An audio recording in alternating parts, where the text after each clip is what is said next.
नमस्कार सभी को, स्वागत है आपका स्नेहा एडुकेटर चैनल में। तो ये आपका लाइब्रेरियन का जो ऑनलाइन टेस्ट है जो आपको डेली बेसिस पर मिलते रहते हैं। तो इससे पहले की जो वीडियोस हैं आपको आई बटन पर या फिर डिस्क्रिप्शन बॉक्स में मिल जाएगी। इसकी पूरी प्लेलिस्ट अवेलेबल है।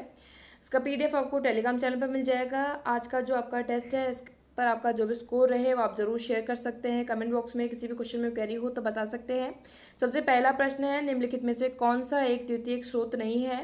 तो इनमें 4 ऑप्शन दिए गए हैं, तो आप इसमें देखेंगे तो सबसे पहले जो आपका इंडेक्स है वो आपका द्वितीयक स्रोत जो है उसमें आता है। बिब्लियोग्राफी जो आपकी ग्रंथ सूची है वो भी आपके द्वितीयक स्रोत में आती है। एब्स्ट्रैक्टिंग सार आपका द्वितीय में आता है। तो ये आपका जो ए ऑप्शन जो दिया गया है वो आपका तृतीयक स्रोत के अंदर आएगा, टर्शियरी में आएगा। तो ए ऑप्शन जो है इसका राइट आंसर हो जाएगा। ग्रंथ सूची जो है आपकी वो आपके तृतीयक स्रोत के अंदर आएगी, तो इसमें आपका द्वितीयक स्रोत नहीं है। ए ऑप्शन इसका राइट आंसर है। नेक्स्ट क्वेश्चन है, डैश के मूल्यांकन में रिकॉल और सटीक अनुपात का उपयोग किया जाता है। तो सबसे पहले आप इसको देख सकते हैं, रिकॉल से आप देखेंगे कि याद करने से है। तो उसमें आप ऑप्शन में देखेंगे तो इसमें एक वर्ड दिया गया है, फोर्थ ऑप्शन जो है इसमें इंफॉर्मेशन रिट्राइवल का मतलब क्या हो जाएगा इसमें, पुनर्प्राप्ति। तो सूचना पुनर्प्राप्ति के मूल्यांकन में जो है रिकॉल और सटीक अनुपात का उपयोग किया जाता है। तो इसमें जो आपका डी ऑप्शन है वो एकदम राइट है। एफआईडी को कब जो है स्थापित किया गया था। तो 1895 में जो है एफआईडी की स्थापना हुई थी। जल्दी से आपको एफआईडी की फुल फॉर्म जो है कमेंट बॉक्स में बता देनी है। नेक्स्ट है, सूचना सेवा का आवश्यक पहलू कौन सा है।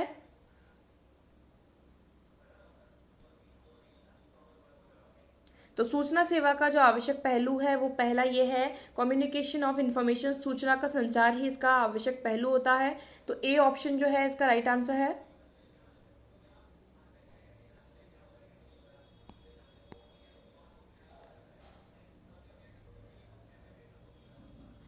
विषय रूपों ये दोनों या किसी पहचानने योग्य तर्क क्रम द्वारा पुस्तकों या पुस्तकालय सामग्री की व्यवस्था करने के लिए तैयार किए गए वर्गीकरण को कहा जाता है।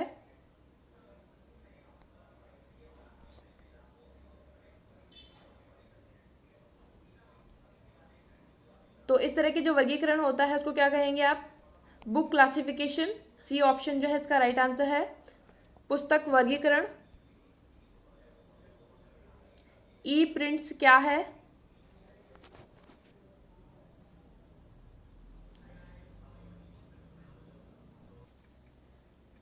तो ई प्रिंट्स क्या है, ये है आपका रिपोजिटरी सॉफ्टवेयर। रिपोजिटरी को क्या कहेंगे हम, एक भंडार गृह या फिर कोर्स कह सकते हैं। तो इसमें हो जाएगा रिपोजिटरी सॉफ्टवेयर। तो बी ऑप्शन जो है इसका राइट आंसर है। नेक्स्ट क्वेश्चन है, पुस्तक वर्गीकरण के लिए शब्द वारंट जो है, सॉरी लिटरेरी वारंट जो है, यहाँ पर थोड़ा सा मिस्टेक है हिंदी में, की शुरुआत की गई थी। तो किसके द्वारा की गई थी।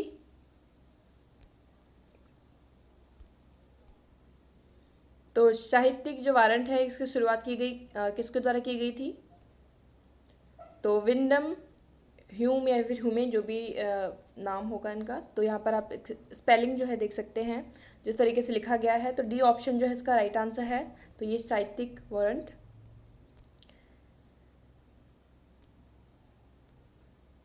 तो अगर कोई किसी पते के बारे में पूछता है, जैसे engineering college, then it's comes under category. तो किस कैटेगरी के अंदर आएगा, जैसे इंजीनियरिंग कॉलेज रिलेटेड, तो किस श्रेणी के अंदर आएगा ये। तो ये हो जाएगा आपका रेडी रेफरेंस सर्विस के अंदर, डी ऑप्शन।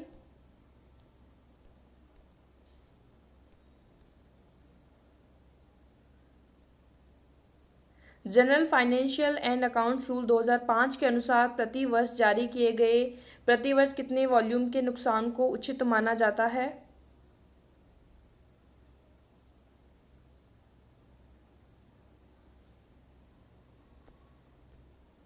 तो यहाँ पर दिया गया है कि पर 1000 में आपको बताना है।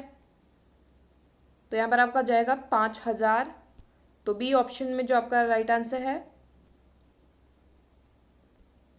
जब एनसाइक्लोपीडिया ब्रिटानिका का अंतिम प्रिंट संस्करण प्रकाशित किया गया था तो कौन से वर्ष में किया गया था। तो ये 2010 में किया गया था।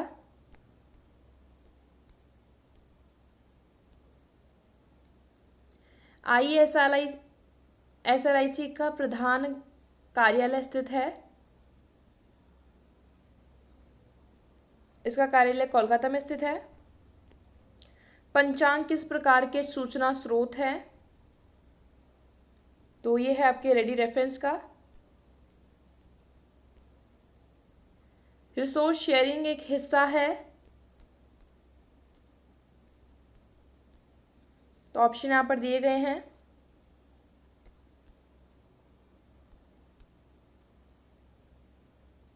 तो लाइब्रेरी कोऑपरेशन का जो है रिसोर्स शेयरिंग एक हिस्सा है।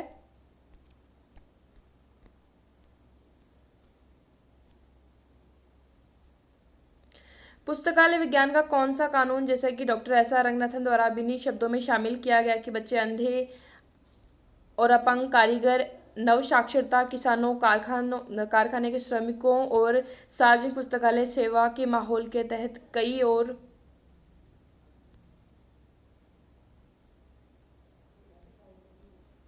तो सार्वजनिक पुस्तकालय सेवा के माहौल में कौन से लॉ के तहत आते हैं, कौन से सूत्र के तहत? तो ये आते हैं आपके द्वितीय सूत्र जो है आपका सेकंड लॉ। सेकंड ऑप्शन इसका राइट आंसर है। नेक्स्ट है, निम्नलिखित में से किसने संचार के मॉडल तैयार किए हैं?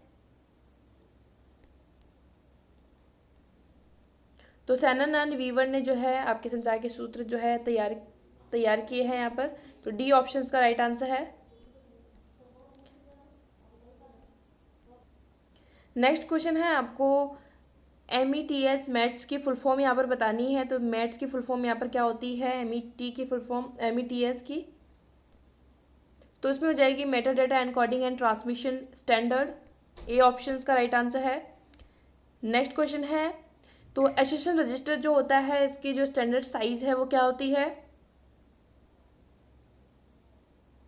तो इसमें जो इसकी स्टैंडर्ड साइज दी गई है वो 16x13। सी ऑप्शन में जो दी गई है उसका राइट आंसर होगा। स्केलर चेन जो है वो क्या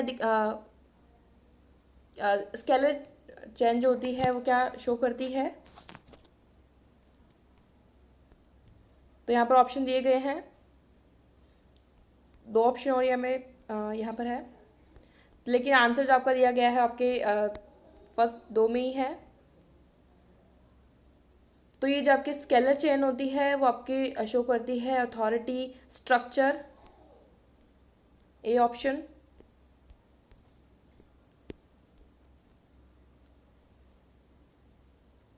नेक्स्ट है, जिटेरो तो जिटेरो एक है, तो जिटेरो आपने काफ़ी सुना होगा। तो ये है आपकी रेफरेंस मैनेजमेंट सिस्टम। वैसे अगर जिटेरो बात करें, एक ओपन कह सकते हैं, एक free and open secure reference management system जो है एक।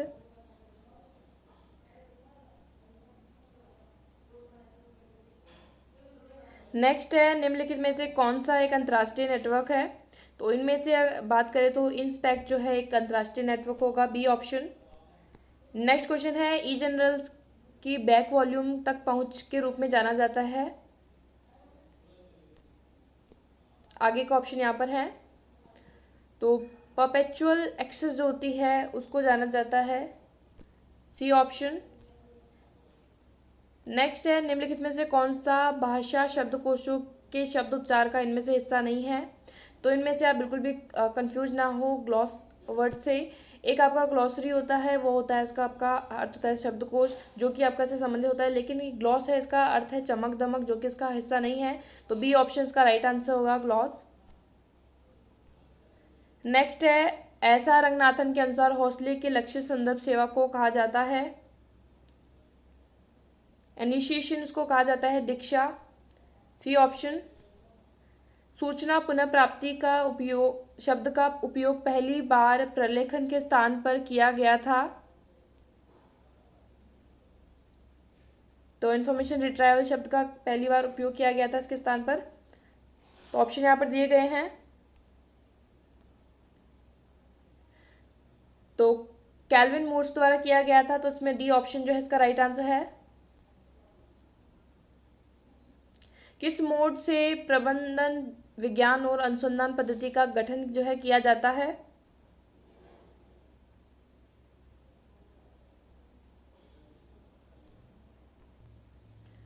तो उसमें हिंदी में भी आप देख सकते हैं डिस्टिलेशन किसको हम कहेंगे आसवन विधि। तो प्रबंधन विज्ञान और अनुसंधान पद्धति का गठन किया जाता है आसवन विधि से। तो इसमें जो इसका राइट आंसर होगा A option.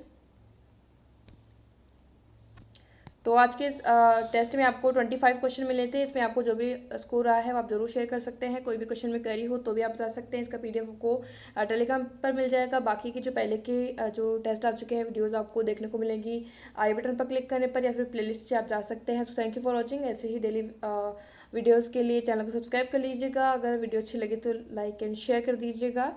So thank you for watching.